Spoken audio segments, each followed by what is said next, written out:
মনে করেন আপনার স্বামীর মনে কিছু চেয়েছে, আজকে যে কোনো মিষ্টি খাওয়ার কথা হোক বা কাউকে কিছু একটা উপহার দেওয়ার কথা হোক, আপনি দেখলেন সে নিয়ে এসছে, আপনাকে কোনো কিছু জিজ্ঞাসা করে নাই, আপনি আনার পরে তাকে দু চারটে কথা শুনিয়ে দিলেন। এখন তো অভাবের সংসার চলছে, এটা কোন দরকার ছিল, এটা খাওয়ার কোন দরকার ছিল, এটা কেনার কোন দরকার ছিল, এতে তুমি নষ্ট করে দিয়েছো, এতে অনেক খরচা হয়ে গেছে, এত শখ কেন তোমার, এই সমস্ত কথা আপনি বলে দিলেন। কেননা আপনি মনের মধ্যে নানান কথা বলেছে, ভেবেছেন, তারপরে এই শব্দ আপনি উগড়ে দিলেন।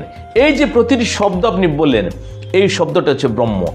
এতেই আপনার পরিবারের উপরে, আপনার স্বামীর উপর এফেক্ট পড়বে।